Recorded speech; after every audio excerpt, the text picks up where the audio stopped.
Hello les cuistots! Comme vous le savez peut-être, aujourd'hui c'est une journée particulière. C'est la fête des mères au Québec et en Belgique. Donc je tenais déjà à souhaiter une excellente fête des mères à toutes les mamans et en particulier à la mienne. Mais comme vous le savez, à journée exceptionnelle, recette exceptionnelle. Aujourd'hui je vais vous préparer la recette des véritables gaufres de Bruxelles. En effet, c'est une recette qu'affectionne tout particulièrement ma maman. Donc c'est un petit clin d'œil. Pour la réaliser, vous aurez besoin de 17 g de levure fraîche, de 100 g de beurre à température ambiante, 3 œufs, 333,33 ml de lait et enfin de la farine, 250 ml pour être exact. Pour commencer, on va seulement garder la levure et le lait. Comme pour avec la recette de notre délicieux pain, on va activer la levure. Pour ce faire, on déverse dans une casserole l'entièreté du lait et on la place à feu très doux.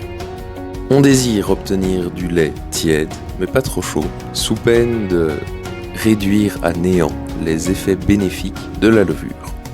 Le petit truc pour savoir si c'est à bonne température, il suffit de tester avec votre doigt en le plongeant dans le lait. Égrenez la levure et venez la diluer dans le lait. Une fois que cela est fait, retirez la casserole du feu et laissez refroidir tout doucement. Rentrons dans le vif du sujet avec les œufs. On va séparer le jaune du blanc. Et pour ce faire, je vais utiliser un petit ustensile que j'ai trouvé lors d'un de mes voyages, à l'époque où on pouvait encore voyager.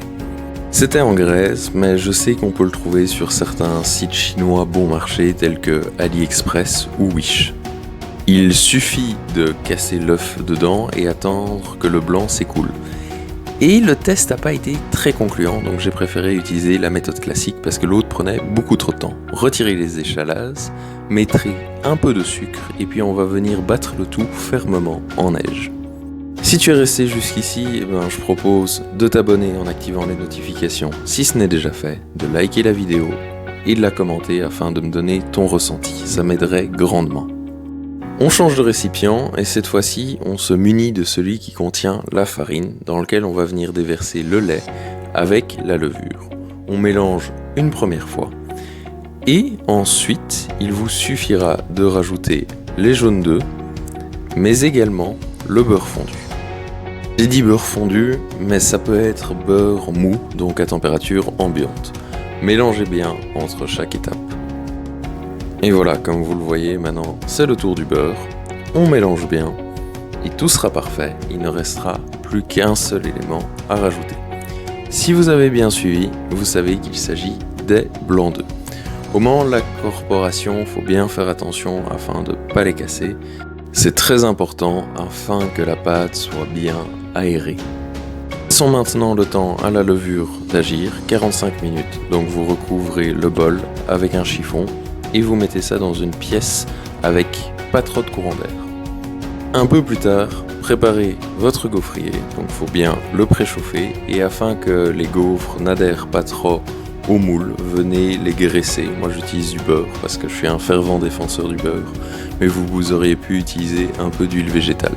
Voici la pâte qui a bien monté et petit disclaimer, ce gaufrier est un gaufrier bon marché que j'ai trouvé au Canada dans un instant de nostalgie pour mon beau pays.